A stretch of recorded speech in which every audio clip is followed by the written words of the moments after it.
Hey everybody, it is Dak here from the Ed Boys, and the topic of today's video is just some simple starting goals for OSRS. Old School RuneScape is a huge game with a lot of content to play.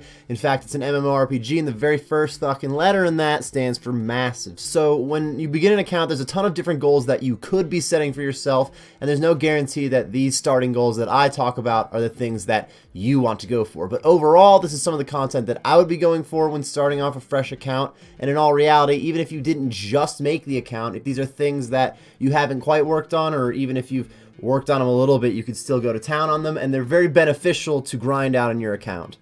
A lot of what we discuss here will be members content, so if you are on a free-to-play account, I do suggest making some cash for a bond to unlock pay-to-play content, or even pay for your first month using actual money and then using bonds from there on out. It's a whole lot easier to make money when you are a member, so just getting that first bond is really going to open you up to a lot more stuff to work with. Before we really get into it, I would like to mention that OSRS has an official wiki with the answer to 99% of your OSRS questions, especially if it's just about like some simple mechanics or item stats or even quest guides. You can get to the wiki with this very simple Google search, or if you're using RuneLite, there's a very nifty button by your mini-map that you can use by clicking the button, and then just click on any object in game. It's going to open up the wiki page about that object or that NPC or whatever you clicked on. There's going to be so much information there that can answer really the majority of the questions you're going to have, at least for a while. There is also some information in-game with leveling guides that you can open up by just clicking on one of your levels. And there's also tutors around the game that are marked by a question mark on your map. They're going to teach you some of the more basic starting mechanics. It's fairly helpful if you are very lost, especially like right off Tutorial Island, if you don't know what you want to do. I am going to start with the easiest one to discuss, which is questing. Questing not only unlocks new content for your account, but can also get your early levels going much faster than normal, and quest requirements can make for good goal setters on their own.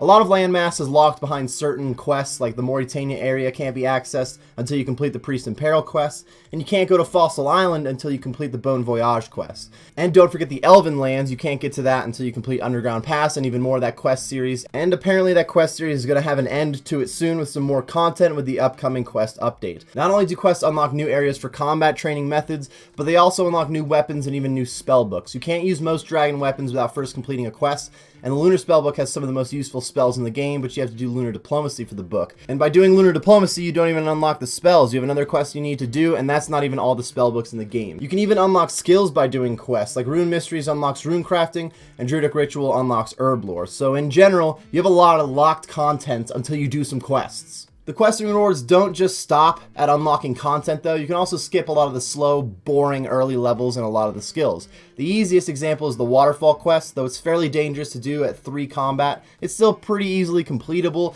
right off Tutorial Island. It's going to bring you from 1 to 30 attack and strength, skipping all the way to adamant weapons. The Restless Ghost takes like 10 minutes. It's going to bring you from 1 to 9 prayer. You got a Monk's Friend, which is a very simple quest. It'll take you like 13 woodcutting. And even though woodcutting is a pretty quick skill at first because you don't need any XP, that's still kind of nice to not have to chop as many trees at the gate. If you buy the supplies for Doric's quest and Imcatcher beforehand, they're each like a minute long quests, and it'll take you from 1 to 10 mining for Doric's quest and 1 to 8 magic for Imcatcher. These are just single quests that can get you started. For some skills, you can get a lot of levels out of the way doing a lot of different quests. Like farming, you can get into the 40s or 50s before you actually have to plant anything, which is really nice since low-level farming blows. I've also found that higher level quests can be a great way to set some leveling goals. In many cases, you might not want to train certain skills to get a quest done, which does suck, but overall it gives you something to work on. For a lot of early level players that ask for simple starting advice, I like to tell them to look up the requirements for Recipe for Disaster. Just telling a new player to go do Recipe for Disaster is a little wild since there's so many requirements involved and it takes a long time, but all those requirements are perfect goal setters. You have a list of levels that you need to get and a list of quests that you have to do. Plus, finishing RFD gives you the best range gloves in the game, and they're not too bad for mage and melee either. Lots of players don't enjoy questing, so just putting a ton of quests in your plate at once isn't always fun, but overall it makes for great goals to work on, and if you just kind of do a handful of quests each day, try not to like grind out a bunch of quests at once, maybe do them in chunks, you'll start unlocking a lot of content and it's good for your account.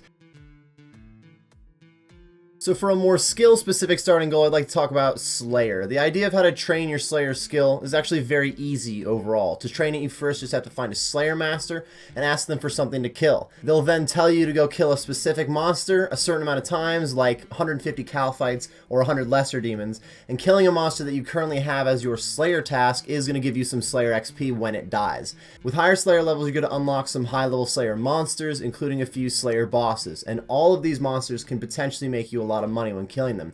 So not only does Slayer have some of the best money making potential in the game, but it also helps with gaining combat levels overall. There are a few monsters in the game that are very efficient for combat training, so you can just speed through your levels by killing them over and over again. But for a lot of players, they get bored by killing the same thing like that, so they don't really know what to fight instead. And if you're doing Slayer, you're always going to know what to fight because the Slayer master chooses it for you. And it's going to give you a variety of monsters to work with since you constantly are getting new tasks, which takes away from that grind of killing the same monster repeatedly. There is something to be said for having a balance between getting your combat levels outside of Slayer and with Slayer. Just doing Slayer when you're 3 combat can be kind of a pain in the ass, and doing Slayer at level 1 when you were already maxed combat, even though it can feel like a waste because you should have gotten some Slayer XP, at the very least you would be getting very fast Slayer XP because you can kill things really quickly.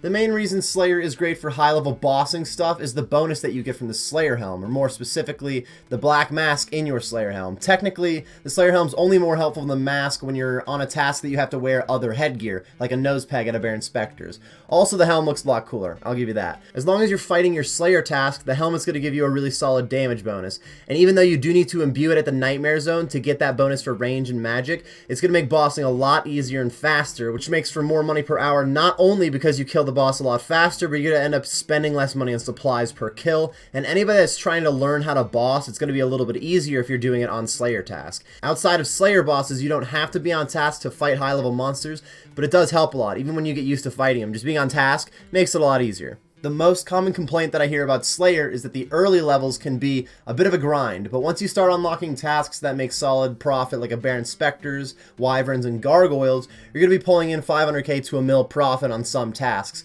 And it only gets better from there with Abbey Demons, Necrils, and a bunch of Slayer bosses like Cerberus, the Abyssal Sire, and don't forget the somewhat recently added Alchemical Hydra. When it comes to any skill, it's going to be pretty boring at the beginning of it when you don't have anything unlocked and all of your methods are pretty lame. But early Slayer levels are very slow, which doesn't really help with that mental game by any means. Of all skills in the game, I find that Slayer is the most enjoyable, and getting some of it done in your early game will get you to those good money makers faster. Plus, it's going to teach you how to fight various monsters around the game and where to find them, which can help you with the map too. So overall, you learn a lot of stuff from Slayer, and it's good to get that level up. And the last topic that I'd like to dive a little bit deeper into is money making. There are very few times in your account that you don't want to be making money, but early in your account it is a good idea to find a money maker that you like and crank out some hours on it just so you have some cash to spend. There's a lot of lower level money makers that don't take very long to get into and still make decent money per hour for a brand new account. Bowstrings only require 10 crafting. You have the Motherlode mine at 30 mining, but it is pretty chill money per hour. Smithing darts can profit pretty easily and requires really low smithing from bronze to steel tips. And when you get even deeper into smithing, you can do the blast furnace, which is actually a pretty solid moneymaker with very few requirements involved. I could list off moneymakers for hours though, and it really doesn't change much. Obviously, you would want to grind out whichever moneymaker makes the most money per hour, but it is also very important to find a moneymaker that you enjoy to do, obviously. If you found a moneymaker that makes 1 mil an hour and it was pretty boring or crappy to grind compared to one that makes 500k an hour that was a lot of fun, or for any reason you were just willing to put more time into it, you might find that that 500k per hour method is the better method for you. If you've got the willpower to just grind out the faster method, then go ahead and get on it. But if you were only willing to do like an hour of that method and you had time to do maybe a few hours of the slower method, I think the idea that I'm getting at is fairly obvious. This can go for gaining XP though too. A little bit slower method that you're actually willing to grind is going to end up being more beneficial than just doing a little bit of the fast method and then logging off because you're bored. Finding a moneymaker that you like early on is great for progress. Money making will be important for all sorts of account progress with things like buying better gear or training certain skills quickly. Finding a moneymaker is easier said than done, and I do have a handful of money making guides in the channel with a lot more to come. And overall, there's a ton of money making tips out there. So if you're actually interested in finding a good moneymaker for you, you might just want to do some research on that. You're going to find that Slayer and PVM take control of the higher level money making for the most part, but there is a lot of skilling out there too that could make some cash, like Hunter hunter, rune crafting, fletching, and mining and whatnot. Try your best not to be too stingy when it comes to requirements with money making. Similar to a topic that I brought up with Slayer, the lower level stuff is going to be slower and really not as fun in general, but if you take the time to get some higher level requirements, you can start to make a lot of money quickly, making up for that time spent on leveling up. So in other words, if you want to make tons of money, don't settle with the easiest moneymaker forever. Maybe if you like it for a little while, make enough cash that you're finally able to put some time in to get to a better moneymaker. If you just started your account and you finally got some requirements for a solid moneymaker, like maybe Blast Furnace, you might now be wondering, how much money should I make? And that is a good question. Clearly, the more money you're willing to make, the better off you're going to be, but also, you don't want to just keep grinding if you're getting super bored. For a brand new account, I suggest making 1 mil plus to get started, because that's a lot of money to work with for a bit. But if you did push to that 10 mil cash to spend, that's going to last you a while, especially if you decide to go do other things like questing or that early level Slayer. You can buy any gear that you're going to need for a bit. I believe those are all the big topics that I wanted to discuss when it comes down to early account goals. Not many of these that I put a concrete goal on it, rather I just discussed the topic and why it might be good to grind those things out, but setting some goals like getting your Barrow's Gloves, or 75 plus Slayer for Gargoyles, and then the start of Slayer bossing, or even just your first green cash stack to really get you started are all great ways to kickstart some of solid progress you can have in your account. When it comes to OSRS, just like I mentioned earlier, there's a ton of content, so even though you can spend hours and hours on these few grinds, there's many other options out there that you're still going to need to grind out eventually.